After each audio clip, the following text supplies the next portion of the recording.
Hello everyone, to all the 37 of you loyal viewers. I just hope you're enjoying this three-part series and all the individual snippets that we've made only for you. I just have a request from you again. Don't forget to comment if you think we are right, if you think we are wrong. Cricket is a game of opinions and we really want to know yours.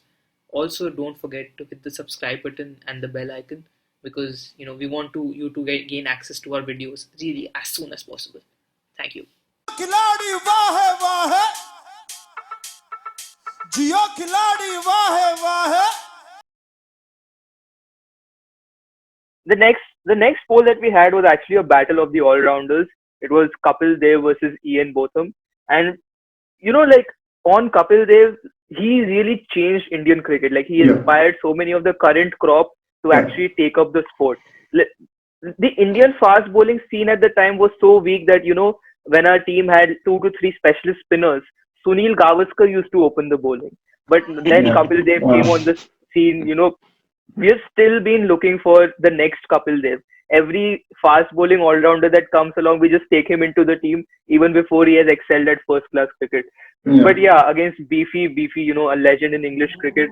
So, what did you guys think about this matchup? And again, Hadley, Kapil Dev, Ian Botham, great batsmen as well. So, these bowling all rounders, they would be such a great commodity today in T20 cricket. Yeah, I think I'll jump in straight away and say that both of them, you look at their stats, they're incredible. I saw a bit at the end of Beefy's career when he put on a little bit of timber around the waistline. But certainly Kapil Dev and Beefy themselves, just absolutely incredible stats. And I think the thing to remember with these guys is that back in those days, you probably did have 10 pints after each game. You didn't really go to a sports massage therapist. You didn't warm down. You didn't warm up. So to have played as many games as they did to get this number of wickets is pretty incredible, and we should give them some kudos for that as well. But yeah, Beefy's just incredible. We still talk about 1981 Headingley all the time. Obviously, we talk about Ben Stokes Headingley, 2019 now as well. But just even now, you can still see he's just a huge character, and he's just one of those players, one of those all rounders that.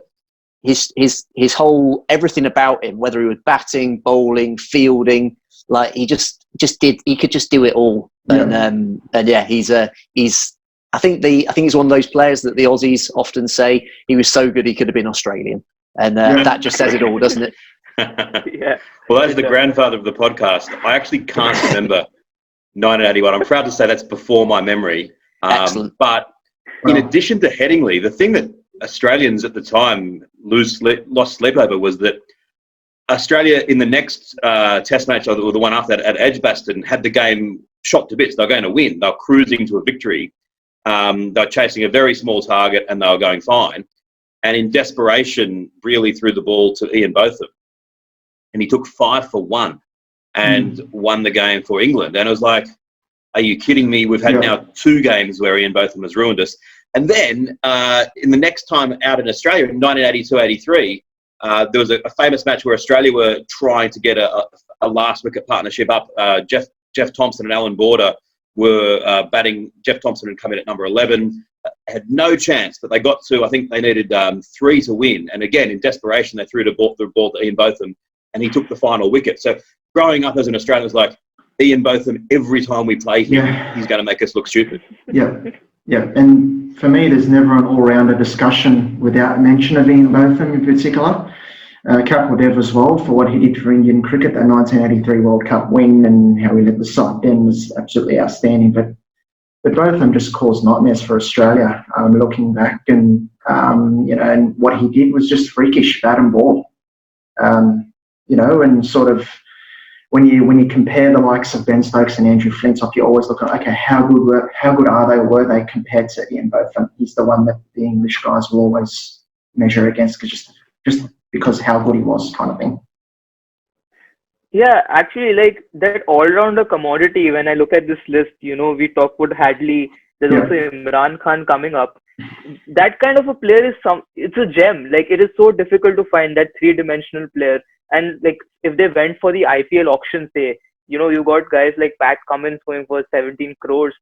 these guys would totally take the auction by the bit, No, because guys like Marcus Stoinis and Daniel Christian and no, that's right. such No, they're players, not Ian Botham, are they? No. No.